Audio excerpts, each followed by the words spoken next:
مساء الفل وأهلا بيكم. مسلسل عين سحرية الحلقة العاشرة.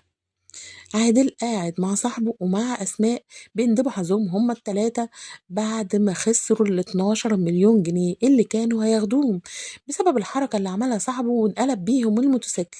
وقعت الشنطة بالدولارات وخلاص ضاعت منهم الفرصة. وهم قاعدين بقى حزنين هما التلاتة. بيجي بسرعة جدا أخو عادل ويقول له الحق أمك بسرعة. ولما بيجي الدكتور وبيسأله قال له إن حالتها اتنكست.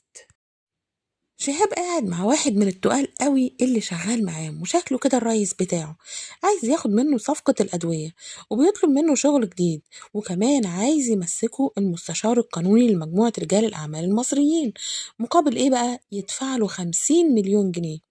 فقال له بس فاكر إن أنا دفعت، قصده ال 12 مليون، لأنه لحد اللحظة دي ما يعرفش مين اللي كان هياخد الفلوس.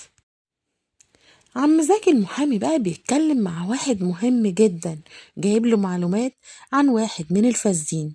المعلومات اللي اداها له دي ان عنده شركة تطوير عقاري في العلن، لكن في الخفا بقى غسيل اموال. اداله ملف فيه كل المعلومات عن الشخص ده وبيقول له ده ملف عن حياته، اعمل بقى انت ملف عن وفاته. لكن زكي قال له الاهم انه يتسجن.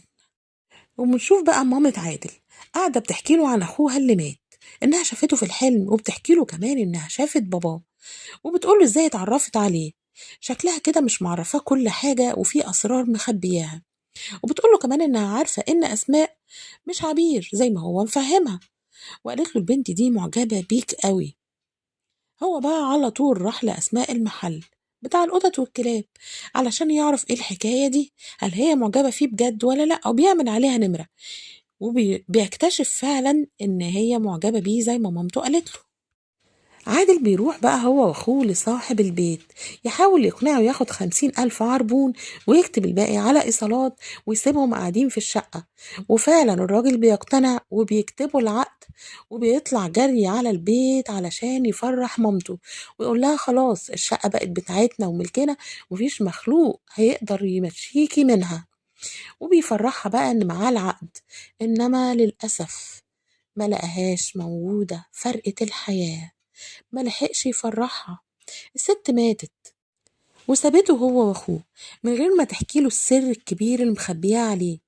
ابوه السجن علشان هو مظلوم ولا وبريء ولا حاجة تانية.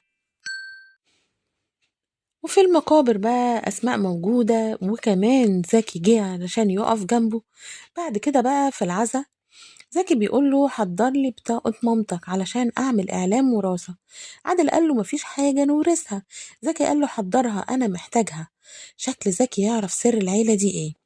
وبتيجي بقى سكرتيرة المحامي شهاب تعزي عادل وبيدلق عليها القهوة، وبتروح الحمام وفي الطريق بتشوف علبة الدواء. ده الدواء اللي هم عاملين عليه تجارب. فهمت على طول إن مامة عادل ماتت بسبب الدواء بتاعهم. وخلصت على كده الحلقة، واشوفكم بخير ان شاء الله الحلقة الجاية، ومع السلامة.